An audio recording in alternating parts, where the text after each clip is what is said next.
اللهم صل على سيدنا ومولانا محمد وآله وأصحابه وبارك وسلم. عن عائشة رضي الله عنها قالت قال رسول الله صلى الله عليه وسلم السواك مطهرة للفم مرضاة للرب. عن أبي أمامة أن رسول الله صلى الله عليه وسلم قال ما جاءني جبرائيل قط إلا أمرني بالسواك لقد خشيت أن أخفي مقدما فيه. رواه أحمد. اللهم صل على سيدنا مولانا محمد وآله وأصحابه وبارك وسلم.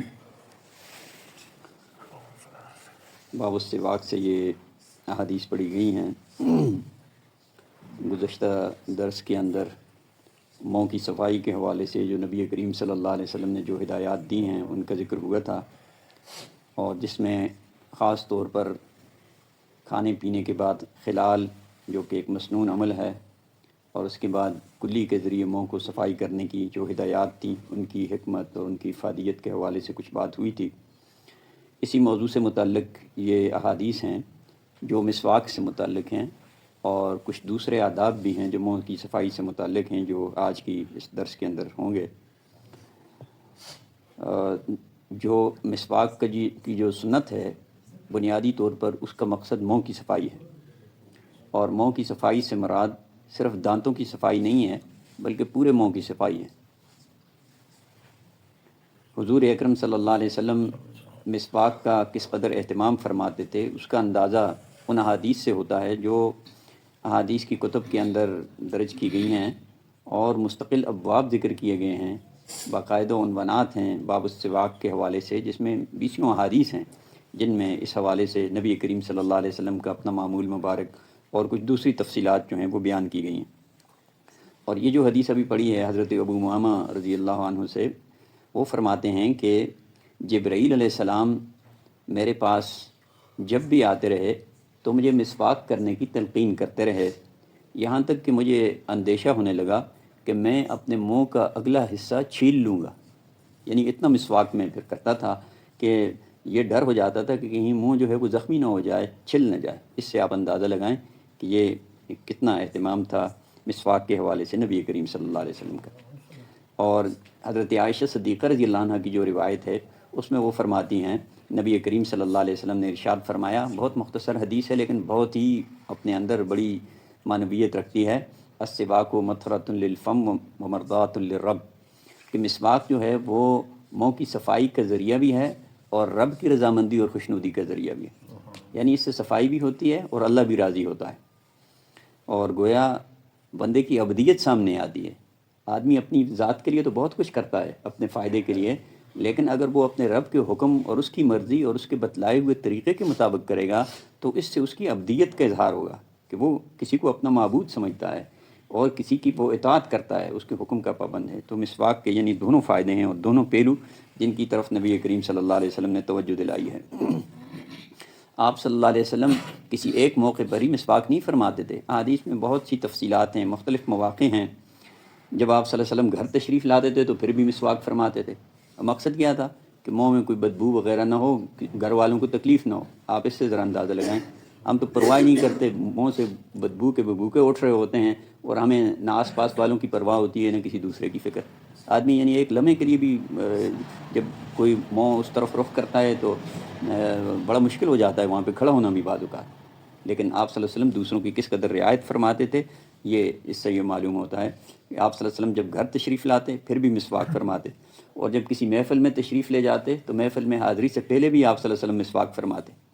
اور بہت محبوب رکھتے تھے آپ صلی اللہ علیہ وسلم مسواک کو. اور احادیث میں ہے کہ سفر ہو یا حضر، مسواک آپ صلی اللہ علیہ وسلم کے پاس موجود ہوتا تھا اور آپ صلی اللہ علیہ وسلم کے سرہانے کے نیچے رکھا ہوتا تھا ہر وقت. اتنا یعنی اس کا اہتمام ہوتا تھا. جب سونے سے اٹھتے تھے پھر بھی مسواک فرماتے تھے، جب وضو فرماتے تھے اس وقت بھی فرماتے تھے، اور نماز کے وقت بھی فرماتے تھے آپ صلی اللہ علیہ وسلم مسواک. اگرچہ مسواک اصلاً تو دانتوں کی صفائی کے لیے ہے، لیکن احادیث سے معلوم ہوتا ہے کہ آپ صلی اللہ علیہ وسلم پورے منہ کی صفائی فرماتے تھے. اور احادیث میں جو طریقہ استعمال جو ہے وہ ذکر کیا گیا ہے کہ آپ صلی اللہ علیہ وسلم کیسے استعمال فرماتے تھے، یہ کیا ہدایات اس حوالے سے دی ہیں. ان میں سے ایک روایت جو ہے مستدرک حاکم میں ہے جس میں آپ صلی اللہ علیہ وسلم نے ارشاد فرمایا، استاکو عرضاً ولا تستاکو طولاً، کہ دانتوں کی جو قطار ہے اس کی لمبائی پر جو ہے وہ یوں مسواک نہ پھیرو، بلکہ اوپر سے نیچے کی جانب کھینچو، اس طریقے سے مسواک کرو. اس طریقے سے دانتوں کے درمیان جو خلا ہے اس میں جو موجود جو مواد ہے وہ بھی اس طریقے سے باہر نکل جاتا ہے. حضور اکرم صلی اللہ علیہ وسلم کے ہم دیکھتے ہیں کہ آپ صلی اللہ علیہ وسلم کے دانت ہمیشہ پورے رہے، اس سے آپ اندازہ لگا لیں، اور یہ مسواک کی سب برکات. آخری عمر میں بھی آپ صلی اللہ علیہ وسلم کے سوائے ایک دانت کے جو غزوہ احد میں شہید ہو گیا تھا، باقی سارے دانت صحیح سالم تھے اور خوب مضبوط اور چمکدار تھے آپ صلی اللہ علیہ وسلم کے. یہ مسواک کا نتیجہ تھا.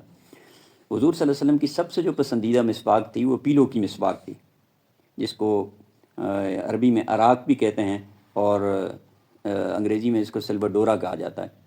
یہ بہت اہم مسواک ہے. اس کے اندر جو کیمیائی مادہ ہوتا ہے اس کے میں جو ریسرچز ہوئی ہیں اس کے مطابق وہ جراثیم کش ہے اور منہ کے زخموں کو ختم کرتا ہے. حتیٰ کہ اس کی جو پتے ہیں ان کے بارے میں کہا جاتا ہے کہ پتے خشک کر کے اگر استعمال کیے جائیں تو جو آنتوں کے زخم ہیں وہ بھی ٹھیک ہو جاتے ہیں. یعنی جس منہ کے اوپر ملنے سے تو ظاہر زیادہ فوائد حاصل ہوں گے، تو اس کے اندر اللہ تعالیٰ نے بڑی تاثیر رکھی ہے، اور اس کی جو خوشبو ہے اور اس کا جو ذائقہ ہے اس کی وجہ سے جو جراثیم وغیرہ ہیں وہ بالکل ختم ہو جاتے ہیں. اور اس کی زیادہ جو مقدار ہے عام طور پر یہ قبرستانوں میں زیادہ پایا جاتا ہے، اور اس کی وجہ یہ بتائی جاتی ہے کہ چونکہ قبرستان میں مردوں کی جو ہڈیاں ہیں وہ گل جاتی ہیں، اور اس کی وجہ سے جو ایک فاسفورس اور کیلشیم جو ہے وہ زیادہ پیدا ہوتا ہے. تو یہ دونوں چیزیں جو ہیں وہ ہڈیوں کے لیے اور خاص طور پر دانتوں کی صحت کے لیے بہت مفید ہیں. تو اب جس زمین میں یہ درخت پیدا ہوگا، صرف قبرستانوں میں نہیں، جہاں بھی یعنی کسی بھی مٹی کے اندر اس کی مقدار اگر زیادہ ہوگی یعنی کیلشیم اور فاسفورس کی، تو ظاہر ہے کہ وہ اس درخت کے اندر وہ تاثیر جو ہے وہ ہوگی. اور یہ دانتوں کے لیے اور مسوڑوں کی صحت کے لیے بہت مفید جو ہے وہ چیز ہے.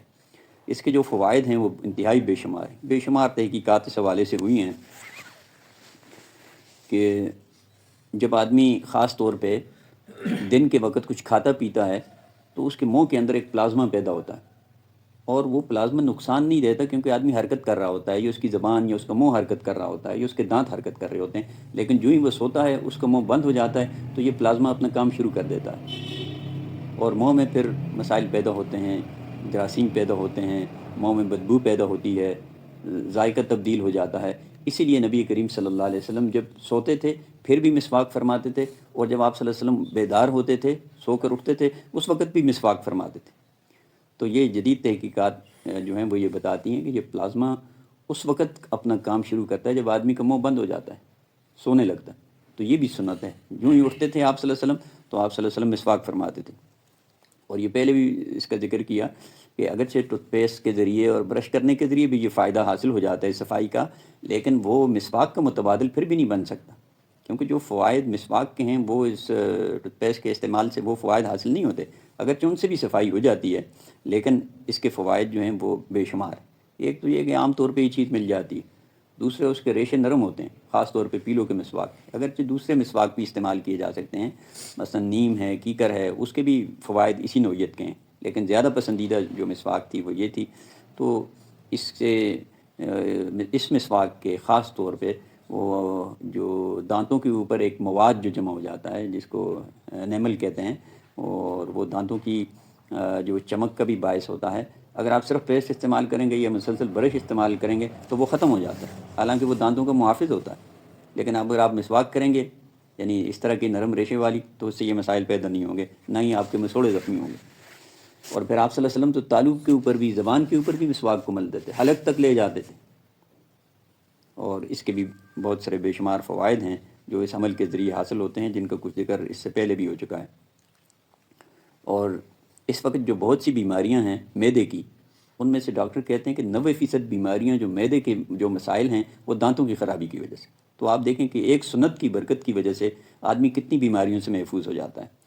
اور ایک تحقیق کے مطابق جو ہے جو ہارٹ کے مریض ہیں جن کو دل کا اٹیک ہوا تھا، ان کے اوپر اس کا تجربہ کیا گیا کہ جو 500 مریض تھے، یہ مغرب کے اندر ایک ریسرچ ہوئی ہے، اور وہاں جب دیکھا گیا کہ جو لوگ برش استعمال نہیں کرتے تھے ان کو یہ مسئلہ زیادہ ہوا ہے، اور اس کے بالمقابل جو برش استعمال کرتے تھے ان کو یہ مسئلہ کم ہوا ہے. یعنی وہ تو ان کے ہاں چونکہ یہی استعمال کیا جاتا ہے، مسنون صحیح طریقہ تو مسواک ہی ہے، لیکن پھر بھی اس کے ذریعے بھی دانتوں کی صفائی اسی قدر ہو جاتی ہے، کیونکہ اس میں ایک جو مادہ ہے اس کو سنیگرین کہا جاتا ہے۔ یہ کیمیاوی مادہ ہے جو بہت جراثیم کش بھی ہے، اور یہ مسواک کے ذریعے یہ چیز ختم ہو جاتی ہے۔ اور مسواک کے اوپر کسی ٹوتھ پیسٹ لگانے کی بھی ضرورت نہیں ہے، یعنی آپ برش کے اوپر تو کوئی چیز لگائیں گے، ویسے تو آپ اس کو استعمال نہیں کریں گے، لیکن مسواک کے اوپر اس کے لگانے کی ضرورت نہیں ہے۔ تو یہ دانت جو ہیں اللہ کی بہت بڑی نعمت ہے، اور ان کی قدر کرنی چاہیے۔ ہر نعمت جو اللہ کی ہے اس کی حفاظت کرنی چاہیے، صحت کی حفاظت بھی۔ یہ شریعت کا منشا اور مقصد ہے کہ انسانی صحت جو ہے وہ محفوظ ہو۔ شریعت کے بہت سے احکامات ہیں جو اس سے متعلق ہیں، اور اللہ کی بہت سی نعمتوں کو آپ اسی وقت استعمال کر سکتے ہیں جب آپ کے دانت ہیں۔ اب جن کے دانت نہیں ہیں، یہ مصنوعی دانت ہیں، وہ اللہ کی کتنی نعمتوں سے محروم ہیں، تو وہ اپنی خرابی کی وجہ سے محروم ہیں کہ وہ ان چیزوں کے اوپر عمل نہیں کرتے اور اس کا اہتمام نہیں کرتے۔ اور پھر دانت نہ ہوں یا دانت جو ہیں وہ مصنوعی ہوں تو ان کے نتیجے میں خوراک صحیح چبائی بھی نہیں جاتی۔ جب چبائی نہیں جائے گی، سارا وہ کام جو دانتوں کے کرنے کا ہے وہ معدہ کرے گا، مسائل تو پیدا ہوں گے اور اس سے بہت سی بیماریاں پیدا ہوں گی۔ اور پھر آج کے دور میں اگر آپ دیکھیں تو دانتوں کا علاج سب سے مہنگا ہے۔ کتنا مہنگا ہے؟ وہ لوگ جن کو دانتوں کے مسائل ہیں ان کو اس کا اندازہ ہے کہ یہ کتنا مہنگا علاج ہے، لیکن اگر شروع سے اس کی پابندی کی جائے اور اس کا اہتمام کیا جائے دانتوں کی صفائی کا، جس میں پہلے بھی ذکر کیا، اس میں خلال بھی ہے، اس میں کھانے کے بعد کلی بھی کرنا ہے، پھر اس میں مسواک کا اہتمام بھی ہے، یہ ساری چیزیں جو ہیں ان کا اہتمام کیا جائے تو بہت سے مسائل سے ہم بچ سکتے ہیں۔ ابھی تو صورتحال یہ ہے کہ جو چھوٹے بچے ہیں اور جن کے دانت ابھی پورے بھی نہیں ہوتے، ان کی ابھی گروتھ کا عمل ہی شروع ہوتا ہے، وہ بھی دانتوں کی بیماریوں کا شکار ہے۔ لیکن آپ پرانے لوگوں کو دیکھیں، وہ آخری عمر میں بھی ان کے دانت پکے ہوتے تھے اور پورے ہوتے تھے۔ وجہ کیا ہے؟ وجہ صفائی نہ کرنا ہے، وجہ ناقص غذائی چیزیں ہیں جن کو ہم آج استعمال کرنے لگے ہیں، جن میں کیمیکل کی بڑی مقدار موجود ہے، میٹھے کا استعمال بہت زیادہ ہے، پھر بچوں میں بہت ان چیزوں کو استعمال کرنے کی وجہ سے بھی یہ بڑے مسائل ہیں جو پیدا ہو رہے ہیں۔ تو بہرحال یہ ساری تعلیمات منہ کی صفائی سے متعلق ہیں اور مسواک سے متعلق، اور یہ صرف اسی پر اکتفا نہیں ہے۔ اگر آپ دیکھیں مسواک کے علاوہ بھی بہت سی ہدایات ہیں جو نبی کریم صلی اللہ علیہ وسلم نے منہ کی صفائی کے حوالے سے دی ہیں۔ مثلا یہ کہ اگر کوئی شخص جو ہے وہ اس کو جمائی آ جاتی ہے تو اپنا دایاں ہاتھ جو ہے وہ رکھے، اور دایاں ہاتھ جو ہے وہ بھی دائیں ہاتھ کی جو پشت ہے وہ اپنے منہ کے اوپر رکھیں۔ اب دائیں اس لیے کہ بایاں تو صفائی کے لیے استعمال ہوتا ہے، تو ہو سکتا ہے کہ وہ کچھ آلودگی ہو اس کے ساتھ، یہ کتنا اہتمام ہے۔ اور پھر پشت رکھنی چاہیے، کیونکہ جو اندر والا حصہ ہے وہ تو استعمال کی وجہ سے آلودہ ہو سکتا ہے۔ کتنی باریکیاں ہیں شریعت کے اندر۔ وہ حتیٰ کہ نماز کے اندر بھی، حالانکہ نماز میں خشوع کا حکم ہے کہ آدمی حرکت نہ کرے غیر ضروری، لیکن اس کی اہمیت کا آپ اندازہ لگائیں کہ نماز میں بھی جمائی آ جاتی ہے تو آدمی کو ہاتھ جو ہے وہ منہ کے اوپر رکھنا چاہیے۔ مقصد کیا ہے کہ جو آلودہ ہوا ہے جس میں جراثیم ہے وہ کہیں ڈائریکٹ منہ کے ذریعے اندر نہ چلے جائیں، اور اس میں یہ مقصد بھی ہے کہ ساتھ پاس والے کو کچھ منہ سے جو بخارات نکلتے ہیں یا کوئی بعض اوقات بو نکلتی ہے وہ تکلیف کا باعث نہ ہو۔ اب کتنی حکمتیں ہیں جو شریعت کے اندر ہیں۔ اسی طرح جو کچا پیاز ہے یا لہسن ہے وہ کھا کر مسجد آنے سے منع کیا گیا تاکہ کوئی بدبو نہ ہو اور دوسروں کو تکلیف نہ ہو۔ اور فقہا نے جو مختلف مواقع بتائے ہیں کہ جن میں مسواک کرنا مستحب ہے، خاص طور پر وہ 5 مواقع ہیں جن میں مسواک کرنا مستحب ہے۔ ان میں سے ایک تو نماز کے وقت، جب آدمی نماز کے لیے جائے تو مسواک کرے، جب تلاوت کرنے لگے تو اس وقت بھی مسواک کرے۔ اس کے بڑے فوائد ہیں، اس کا تجربہ کر کے دیکھ لیں، مسواک کے بغیر تلاوت کر کے اور مسواک کے ساتھ تلاوت کر کے خود اندازہ ہو جائے گا۔ وضو کے وقت مسواک کرنا، اسی طرح جب آدمی سو کر اٹھے اس وقت مسواک کرے، اور منہ کا ذائقہ جب تبدیل ہو جائے اس وقت بھی مسواک کرنا۔ اب منہ کا ذائقہ جو ہے کس وقت تبدیل ہوتا ہے؟ جب آدمی کھاتا پیتا ہے اس وقت تبدیل ہوتا ہے۔ یہ تبدیلی کھانے پینے سے بھی ہوتی ہے، اور بعض اوقات جو ہے آدمی زیادہ دیر بات چیت نہیں کرتا، خاموش رہتا ہے، اس وقت بھی منہ کا ذائقہ تبدیل ہو جاتا ہے، خاص طور پہ سوتے وقت، یا زیادہ باتیں کرتا ہے اس وقت بھی آدمی کے منہ کا ذائقہ تبدیل ہو جاتا ہے۔ تو یہ 5 مواقع ہیں جن میں مسواک کرنا مستحب ہے۔ تو یہ بڑی اہم ہدایات ہیں جن کی وجہ سے اس سنت پر عمل کرنے سے بڑی برکات حاصل ہوتی ہیں، اور اللہ تعالیٰ بھی راضی ہوتا ہے، نبی کریم صلی اللہ علیہ وسلم کی سنت پر بھی عمل ہوتا ہے، اور بہت سے فوائد ہیں خاص طور پہ صحت کے حوالے سے جو اس پر عمل کرنے سے حاصل ہوتے ہیں۔